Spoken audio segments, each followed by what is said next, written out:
दिल्ली के मुख्यमंत्री अरविंद केजरीवाल ईडी की रिमांड खत्म होने के बाद अब न्यायिक हिरासत में 15 दिनों के लिए पहुंच चुके हैं तिहाड़ जेल। मुख्यमंत्री ने पूछताछ के दौरान बिल्कुल सहयोग नहीं किया, यह एनफोर्समेंट डायरेक्टरेट का कहना है, जिसकी वजह से जो तमाम दलीलें पेश की गई, इसकी वजह से कोर्ट ने उन्हें 15 दिनों की न्यायिक हिरासत के लिए तिहाड़ जेल में भेज दिया है।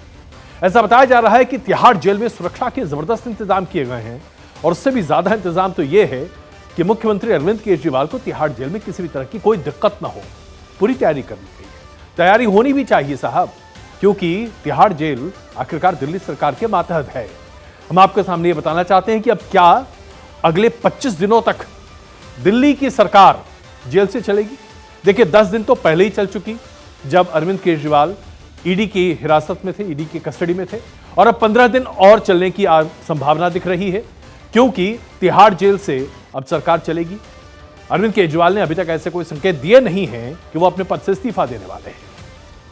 अब ऐसे में अच्छी सुविधाओं के साथ तिहाड़ जेल में एक अलग चीजें सामने आएंगी। और हम किस बात पे कह रहे हैं कि सुविधाएं जेल के अंदर, दरअसल आपको याद होगा दिल्ली सरकार में मंत्री सत्येंद्र जैन, उनकी मसाज की तस्वीरें याद है आपको? देखिए अभी आपके स्क्रीन पर दिख रही हैं, ये तिहाड़ जेल के भीतर की तस्वीरें हैं साहब। मंत्री जी को जेल के भीतर जबरदस्त मसाज और उसके साथ साथ अन्य सुविधाएं पहुंचाई जा रही थी। खाना उनके पसंद का था, उनके रूम में भी हर तरह की सुविधा मौजूद थी। तो ऐसे में आशंका तो यही जाती है कि अब अरविंद केजरीवाल जी को भी हर तरह की सहूलियत मिलेगी। ऐसा बताया जा रहा है कि तिहाड़ जेल में उनके कैबिनेट बैठक के लिए भी इंतजाम कर लिया गया है, मीटिंग स्पेस तय किया जा रहा है। दरअसल इसकी तैयारी तिहाड़ जेल ने आज नहीं, बहुत पहले से कर रखी है। एक वक्त हुआ करता था जब पूर्व प्रधानमंत्री नरसिंह राव पर भ्रष्टाचार के आरोप लगे थे। घूस कांड आपको याद होगा, शिबू सोरेन के साथ जब उन्होंने सरकार बनाने के लिए 4 सांसदों को खरीदने की बात कही गई थी, इस बाबत उनके जेल जाने की नौबत आ गई थी। उस वक्त यह पाया गया था कि तिहाड़ जेल में पूर्व प्रधानमंत्री नरसिंह राव को रखना सबसे मुफीद होगा, क्योंकि प्रधानमंत्री कार्यालय वहां से चलाया जा सकता है, वहां पर उसकी पूरी सुविधाएं हो सकती हैं। जो काम 90 के दशक में ना हो पाया वो अब 2024 में हो रहा है। आखिरकार कोई ना कोई तो है जो फायदा उठा रहा है। अब गंभीर सवाल यह है यहां पर कि क्या तिहाड़ जेल से दिल्ली की सरकार चलेगी।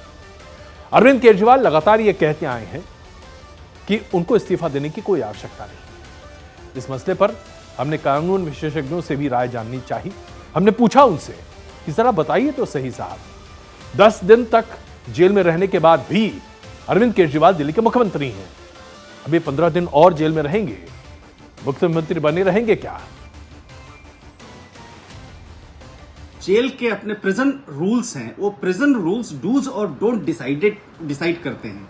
उसके मुताबिक जेल में किन किन नियमों का पालन करना पड़ता है, हर सिग्नेचर, हर ऑर्डर काउंटर साइन होता है, किससे मिलना है, कितने बजे मिलना है वो निर्धारित होता है। आप अपने परिवार और लॉयर के अलावा किसी से नहीं मिल सकते हैं। फिर कोई आप कैबिनेट की मीटिंग करते हैं तो कैबिनेट की मीटिंग में जो आप वहां डिसीजंस लेते हैं उसमें जो सीक्रेसी मेंटेन करना, वो सीक्रेसी भी आपके मेंटेन नहीं होती है। और अगर वो आपने डिसीजन लिया, चलिए ठीक है, अगर सीक्रेसी नहीं मेंटेन तो सिग्नेचर की बात आती है तो आपका हर सिग्नेचर, यानी चीफ मिनिस्टर का हर सिग्नेचर कैबिनेट के पास जाने के लिए, उन लोगों के सिग्नेचर के लिए वहां के जेल ऑफिशियल्स जो सबऑर्डिनेट होंगे चीफ मिनिस्टर से प्रोटोकॉल में, उनके काउंटर साइन होंगे, क्योंकि जेल मैनुअल तो यही कहता है। तो बहुत सारे डिसीजंस लेने में बड़ी सारी परेशानियां आएंगी। इसलिए जेल से सरकार चलाना ना सिर्फ कानूनी रूप से, खासतौर से जो प्रिजन एक्ट है उसके मुताबिक ठीक नहीं है, उसके कॉन्ट्ररी है, बल्कि व्यावहारिक रूप से भी ठीक नहीं है। तो आपने देखा कि विशेषज्ञों की राय में ये बात स्पष्ट है, जो कि हम पहले दिन से कहते चले आ रहे हैं कि जेल से सरकार चलाना ना तो नैतिकता के आधार पर सही है और न ही व्यवहारिक है। इसके बावजूद अरविंद केजरीवाल अड़े हुए अपनी बात पर, वो इस्तीफा नहीं दे रहे हैं। इस बीच अब चूंकि उन्हें न्यायिक हिरासत में भेजा जा चुका है तो बेल के लिए एप्लीकेशन मूव कर सकते हैं। बेल मिल जाती है तो जाहिर सी बात है वो बाहर आ जाएंगे, बेल नहीं मिलती है तो जाहिर सी बात है उन्हें जेल के भीतर से ही अपनी सरकार को चलाना होगा। लेकिन जैसा कि अभी आपने देखा, हर तरीके से सरकार चलाने के रास्ते में तमाम अड़चने आने वाली हैं।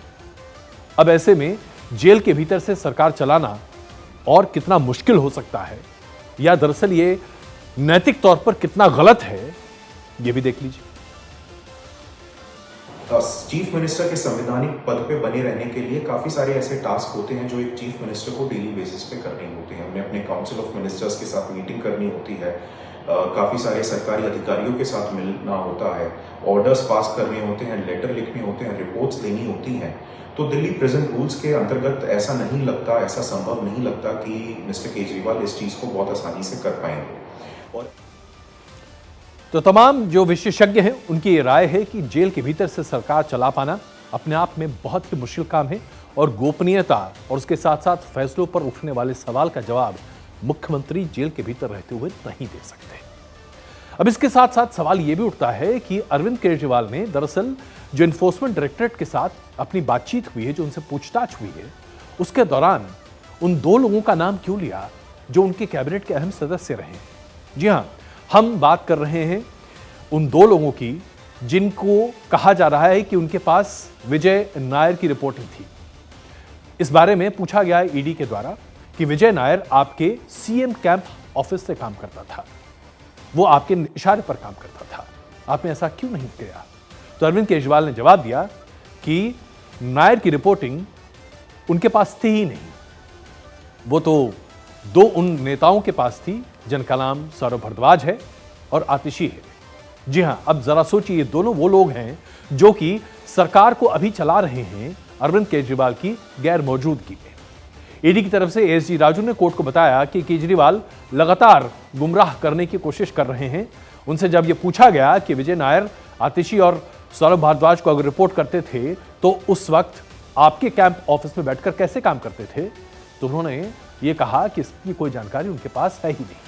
अपने मंत्रिमंडल के दो लोगों के नाम लेने के बाद अब सबसे बड़ी बात यह निकल कर आ रही है कि आखिरकार वो क्या सोच रहे हैं।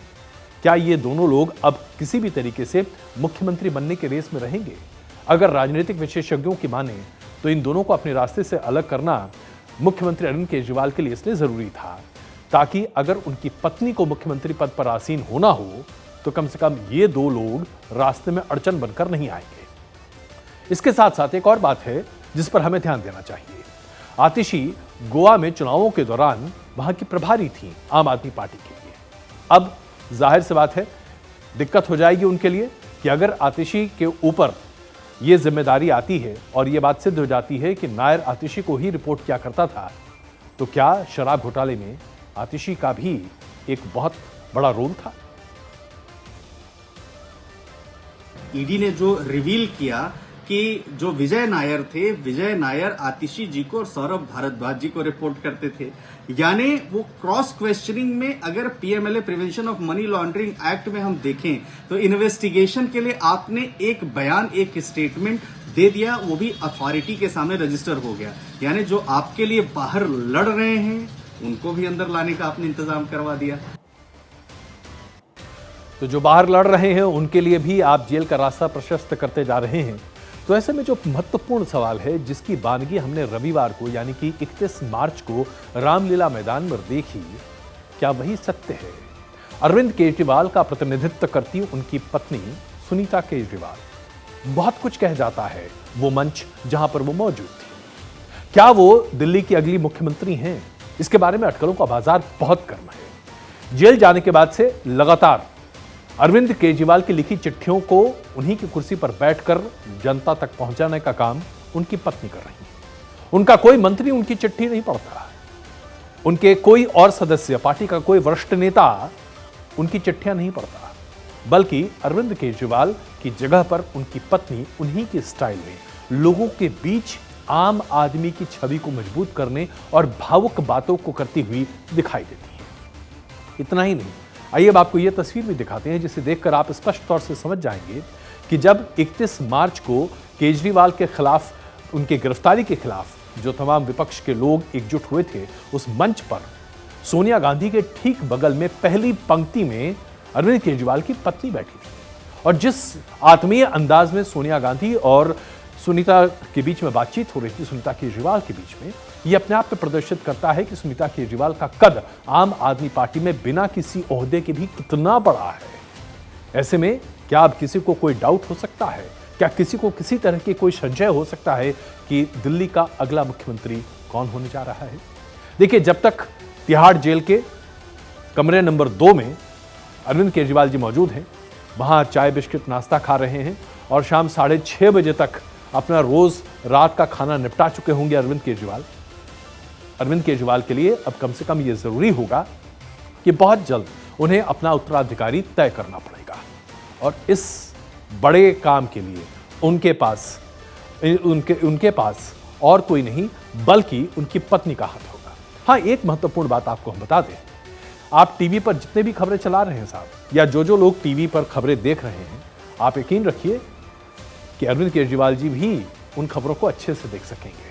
और वो इसलिए क्योंकि उन्हें जिस बैरक में रखा गया है वहां पर टीवी भी मुहैया कराया गया है और उनके पुराने सहयोगी भी तिहाड़ जेल में ही हैं, हालांकि उन सब के बैरक्स अलग अलग हैं। कुल मिलाकर देखा जाए तो जाहिर सी बात है, अरविंद केजरीवाल के लिए आने वाले दिन तो चुनौतीपूर्ण है ही, लेकिन दिल्ली के लिए उससे भी ज्यादा महत्वपूर्ण है यह समझना कि उनका मुख्यमंत्री जेल के भीतर से कब तक सरकार चलाएगा या क्या अपनी पत्नी को अपने उत्तराधिकारी के तौर पर, सुनीता केजरीवाल को उत्तराधिकारी के तौर पर दिल्ली के मुख्यमंत्री की कुर्सी पर आसीन कर